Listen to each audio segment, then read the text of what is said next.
Kathy Glennon as a preferred name, unless you have a good reason to do so. If you already recorded or transcribed a statement of responsibility from a manifestation, it's going to say by Kathy Glennon. So the data is already visible in the statements to an end user. So just because you use something in an access point doesn't mean you have to record the component separately. And there's no change in that from current RDA, which clearly states record this data as a separate data element, as part of an access point, or both. There's been no change in that basic approach. Okay, it's me again. We were looking for ways of illustrating the practical use of the toolkit, even though it's still in beta. So I was aware of a case study. This came up in RDA last week. And I can summarize the question as what are the options for recording a date of publication using RDA. So this is a case study from RDA. Some of you who read RDA will recognize it. This is a summarization of the situation. I have a manifestation. It has no date, but the content has a quote, mid-60s vibe. Here's a mid-60s vibe. I thought about Dylan, but Donovan's Scottish and I'm Scottish, so you get Donovan, not Dylan. So there's an element called date of publication, and that's what we're trying to record. And again, I'll reiterate, we've all said this, that you can find this element via various ways within the new toolkit. So you can search the exact title, you can browse the manifestation elements if you know date of publication is a manifestation element. You can browse the RDA glossary, and you can browse the relationship matrix using the manifestation to timespan set. And as Jamie has said, we hope to turn that into a visual browser real soon now, sometime in the fall. So these are screenshots from a fairly fluid, like Kate, some of these things may have changed in the last 10 seconds. This is an extract from what it says under date of publication. It record this element as a value of timespan, appellation of timespan, or as an IRI, and apply the general instructions for manifestation, date of manifestation. Date of manifestation is a new element, and it's there to generalize the instructions for date of publication, date of distribution, date of manufacture, and date of production. These are all date of manifestation.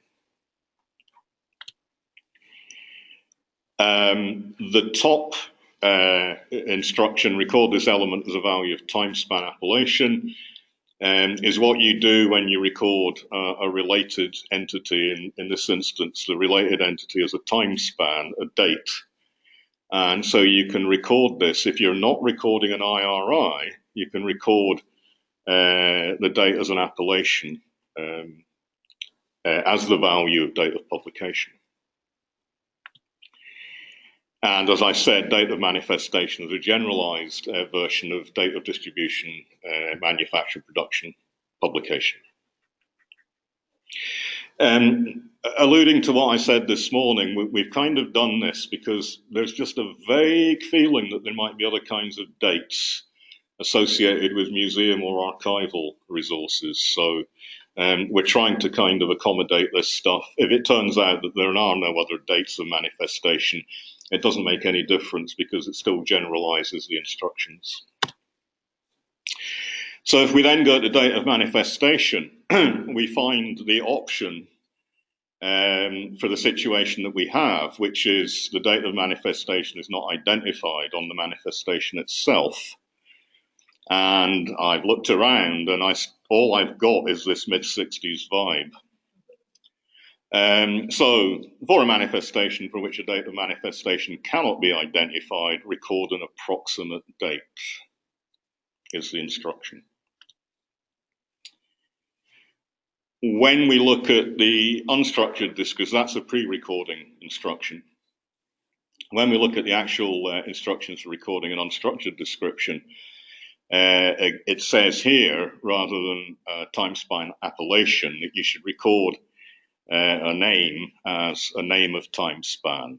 In this instance, it's a date. It's an unstructured description. It's a name. And so one of the options is that if the date of manifestation does appear on the manifestation, then you record the date as it appears, as Kathy has shown. We then have transcription guidelines, and it's possible that there's something to do with numbers expressed as numerals or as words. So if the manifestation I had some other kind of unstructured description giving a vague indication of the date, I would record it using this instruction, this option. There is another option. You will now begin to recognize that this is the old 1.9 we're looking at here. So 1.9 has been shifted to date of manifestation because that's all it's concerned with. I remain puzzled as to why these construction instructions for dates were put right at the beginning of RDA when they only apply to 4 or 5 elements.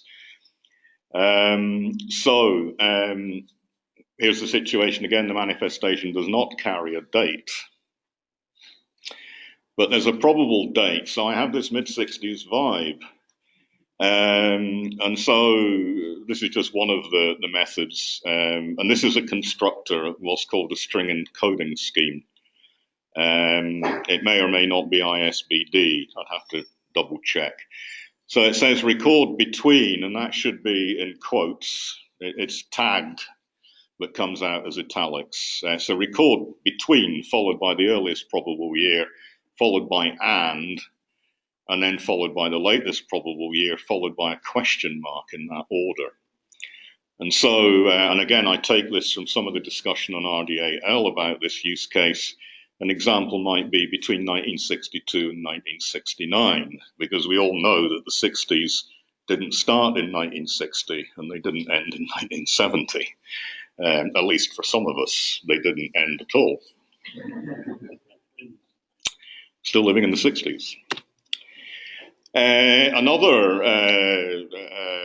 piece of guidance is when I go to the guidance itself on unstructured description. So I'm redirected from the actual element. If I want to know more about unstructured descriptions in general, I go to this part of the guidance where it says that kinds of unstructured description include a manifestation statement.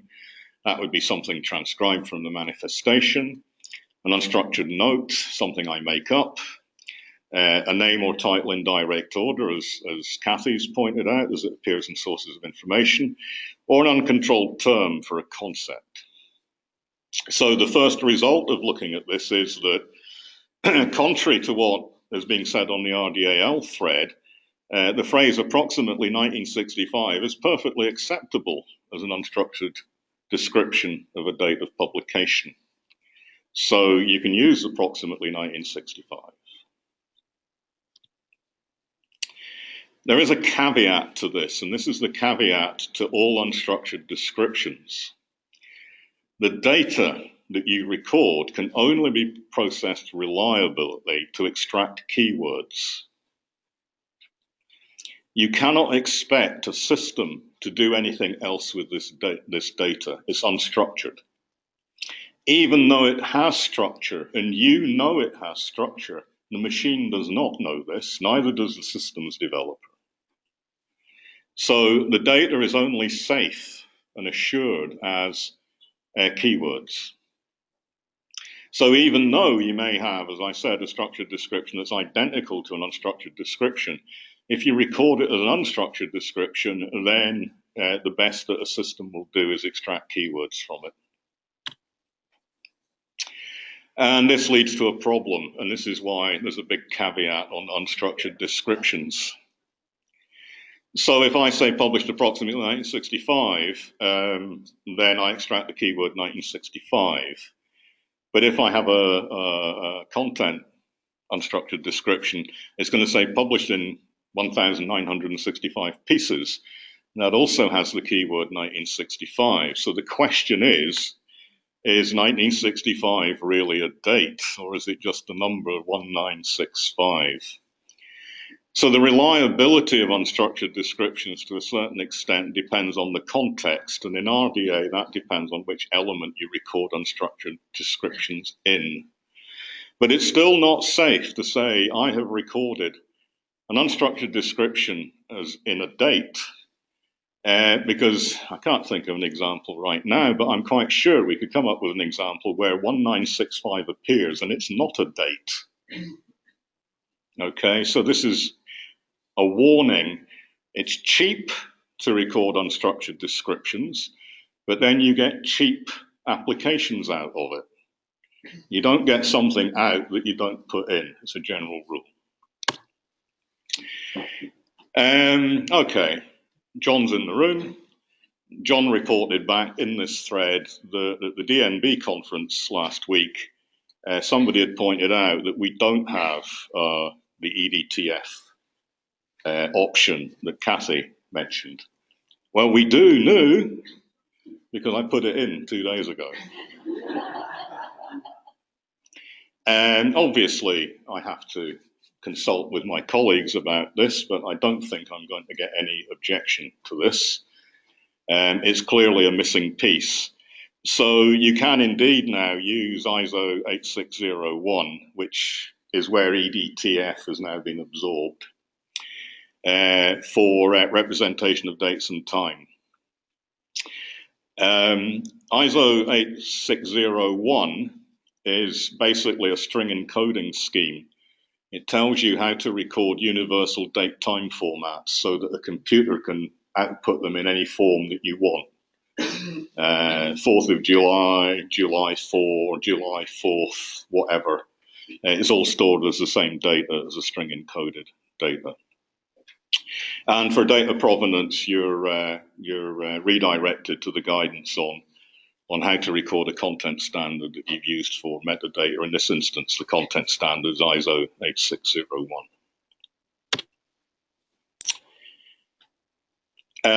Again, Kathy showed this in relation to her task.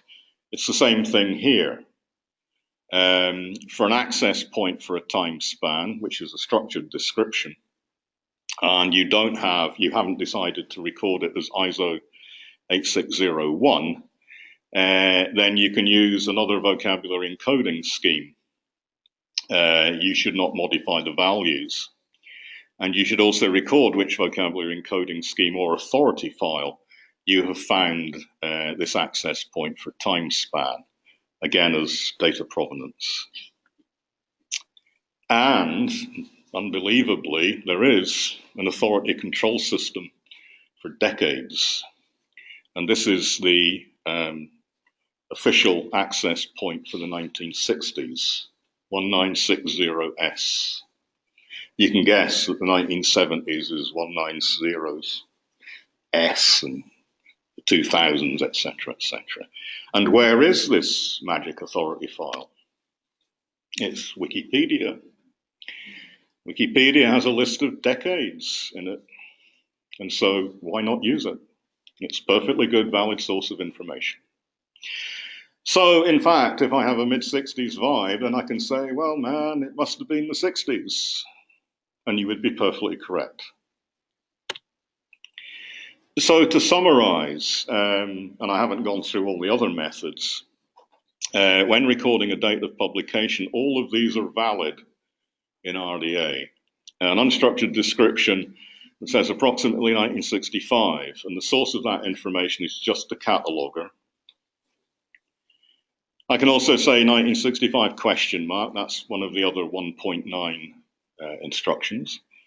And in this instance, it's the cataloger's judgment plus the syntax of probably ISBD, which is to add the question mark. I can use the other 1.9 thing, which is it was sometime between 1962 and 1968, maybe. So again, that's the cataloger using a different syntax encoding scheme. I can use Wikipedia for an access point. I can say it was the date of publication is the 1960s. and I should give the source as Wikipedia. And one of the beauties of using Wikipedia, it has a linked data equivalent. And so Wikidata has an identifier for the 1960s, Q35724. So I could record that as well.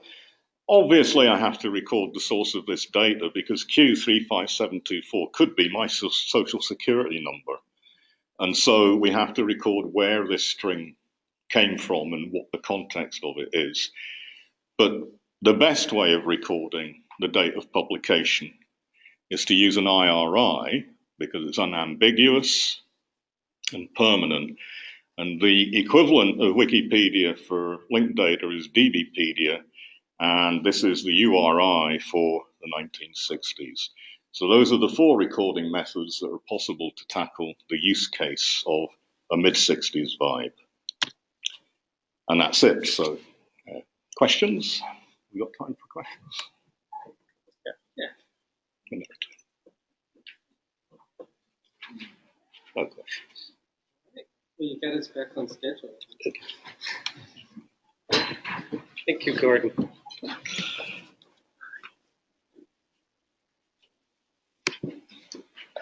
right. So, yeah, do my dance again. We have, next up is going to be